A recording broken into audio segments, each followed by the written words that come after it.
I am Riley, daughter of Chris and Amy, known for my caution and my bravery, my shyness and my slothfulness, and my keen eye. The adventure I embark on tonight is one that I have been excited and terrified of. My father, Chris, is taking me to my first haunted house.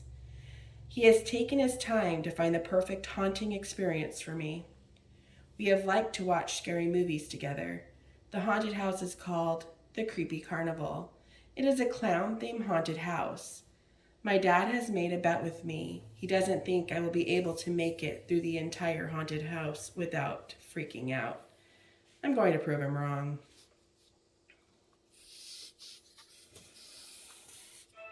We arrive at the haunted house at 9 p.m. on a Saturday.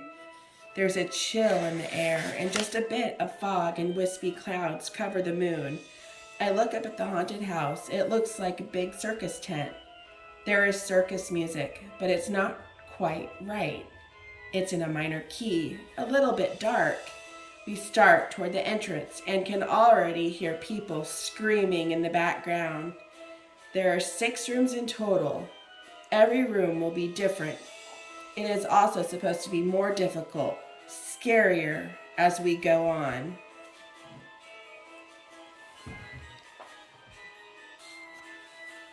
In the first room, there was a long bridge. On the sides of the bridge, the walls were spinning. I got on the bridge, and as I started walking, I was looking at the walls. It made me dizzy and confused. I could barely walk straight. After a few seconds of walking, I got off the bridge. It was harder than I thought it was going to be. The next part of the haunted house was a hallway, and it was dark. There was enough light for you to see the other door on the other side of the hallway. There were mannequins that were dressed and looked like clowns. They were leaning against the wall, and they were very creepy. Some looked as if they were real. I started walking to the door across the hallway. One clown popped out and scared me. I let out a small yell. My dad looked at me and smiled. I can feel the fear rising in my throat. The anxiety is building up.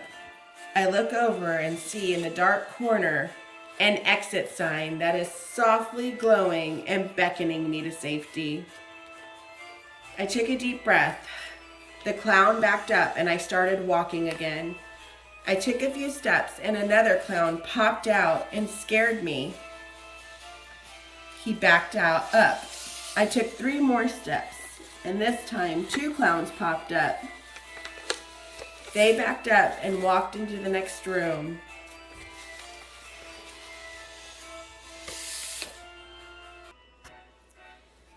I finally reached the next room. There were lights flashing, and there was a sound of a man screaming.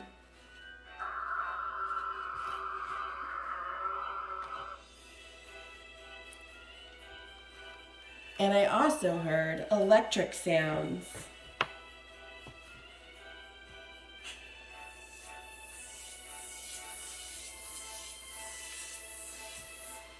The noise gave me goosebumps, and the screams made me feel cold. There were bloody sheets everywhere, some on the ground, and some were hanging on poles. I had to walk around the sheets to go into the next room. I walked around 4 sheets, and I saw a man being electrocuted.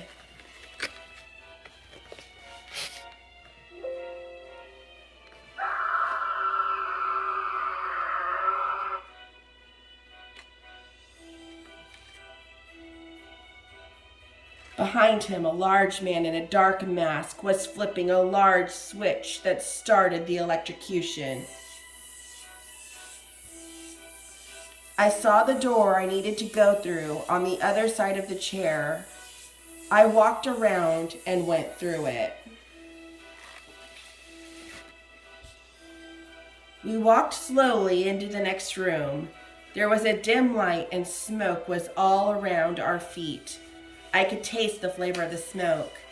The room had many balloons pinned onto the walls. there was another clown that was staring right at me. He had a red balloon in his hand. He walked up and said, "For you to go to the next room, you must pop the correct balloon. Good luck." He laughed an evil cackle and turned around. He walked out of the room, and two walls with balloons took his place. The lights started to dim and flash, and the music grew darker. The smoke was thicker. I saw another exit sign in the corner and was tempted to run to it and the freedom from that fear that I was feeling. But I looked over at my dad and knew I had to keep going. I looked up in the corner, and there was a soft glow that looked like a spirit. Once I saw it, the glow increased, and even though the music had grown louder in a soft voice, under the noise it was whispering, 5 down and 4 across. Green is the color of choice.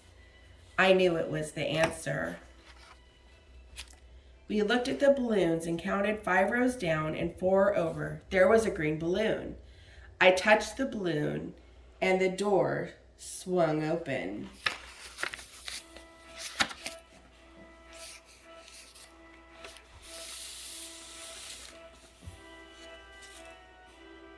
Through the door was a ramp leading into a pool of darkness. Slowly, I walked onto the ramp and heard a loud pop. I jumped at the noise and the sound stopped. I took another step and another pop. Noise happened. I didn't jump. I looked down and saw small squares. I took one big step to avoid the squares.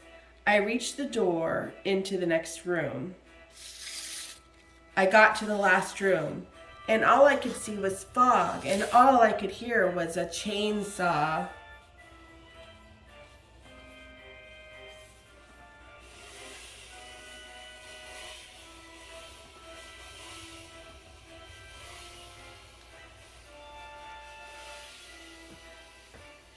The noise was frightening, and the fog had us looking around and trying to find our way. As I moved forward slowly, I could barely see ahead and the door to the exit. I walked towards it, moving my feet.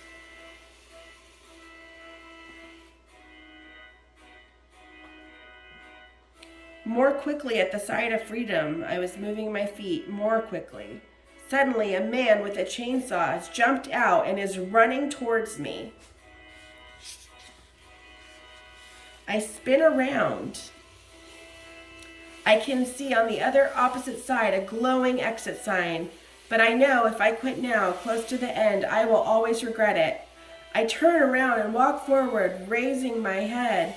I dive around the chainsaw man and I run to the end door of the haunted house exit and finally get out.